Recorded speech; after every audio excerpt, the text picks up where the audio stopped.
Hi biologists, let's start by looking at the learning objectives for this lesson.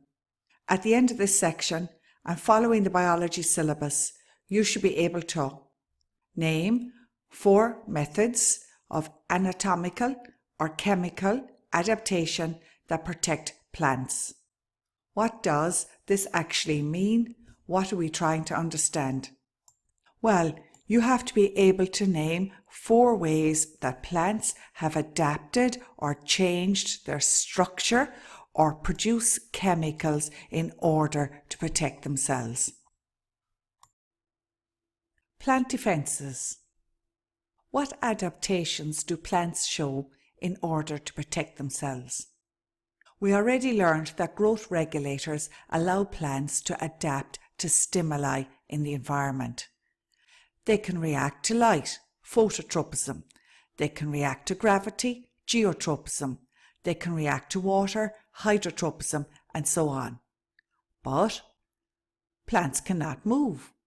So if plants can't move, how can they protect themselves from being eaten or damaged? It's fine to be able to react to light and gravity, but you might need a bit more than that to survive. What are the plant defense methods? Remember, an objective of this lesson is to be able to know 4 defense methods for anatomical or chemical adaptations. Well, the protective adaptations that plants have in order to defend themselves against damage fall into 2 main types. You have chemical adaptations, which, as the name implies, involves the production of chemicals like heat shock proteins, stress proteins, and noxious chemicals.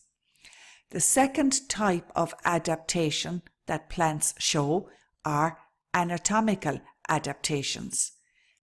Anatomical adaptations have to do with their body structure, coming from the word anatomy, as you can see it there. Anatomical adaptations involve things like physical barriers, the actual structure of the plant itself has been changed in some way to allow it to defend itself, and stomatal control.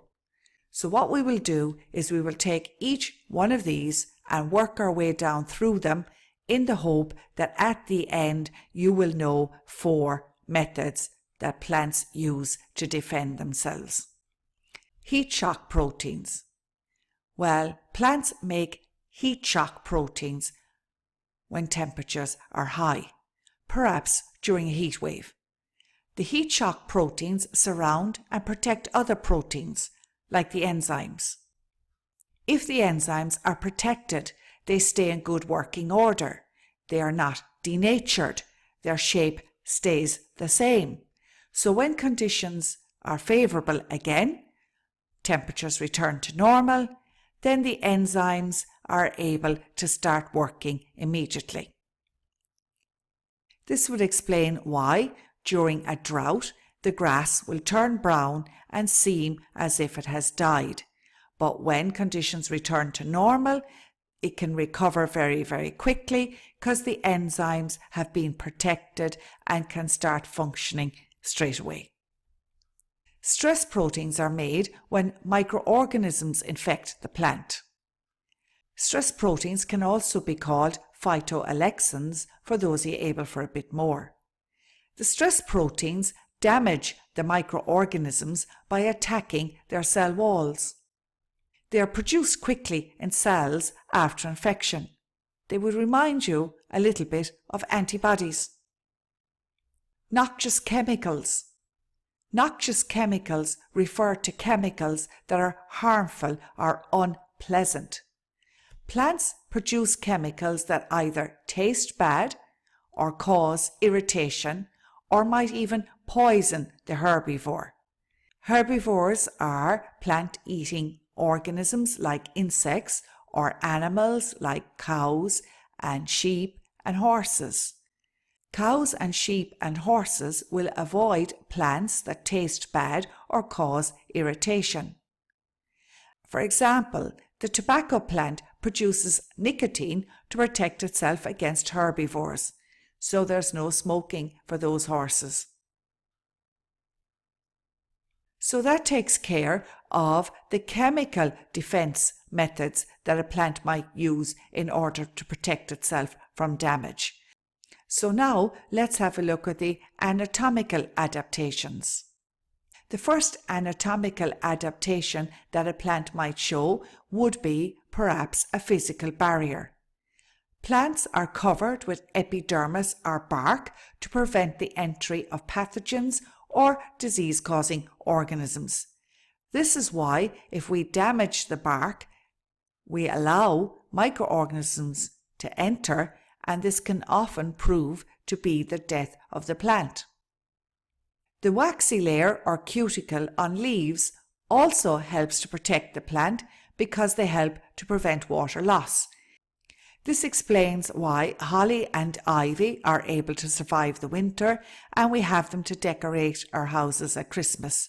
The waxy layer on the holly and ivy leaves helps to prevent water loss and prevents them from drying out, unlike ash and beech leaves which dry out and wither and die over the winter.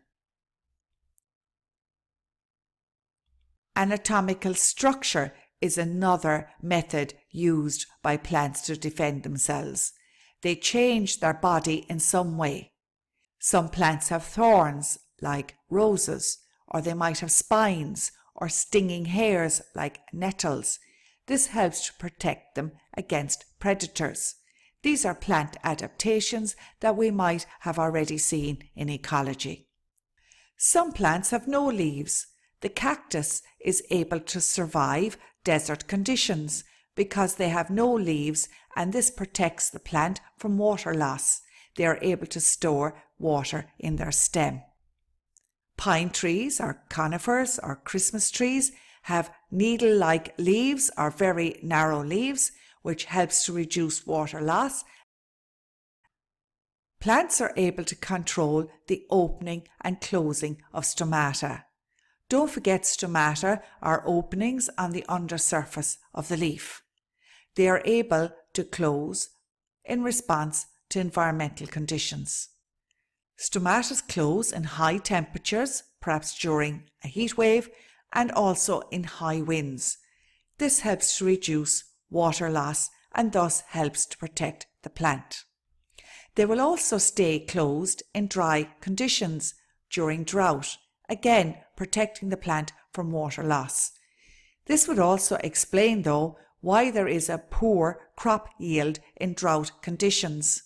If the stomata are closed, the carbon dioxide cannot enter for photosynthesis, and if the plant cannot carry out photosynthesis, it cannot make as much food as normal, it cannot grow as normal, so hence we will have a poor crop yield.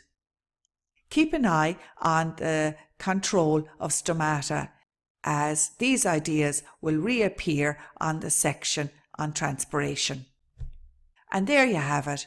Make sure you practice in a jotter. Now that we have reached the end of our lesson, have we achieved our objective? Can you name 4 methods of anatomical or chemical adaptation that protect plants?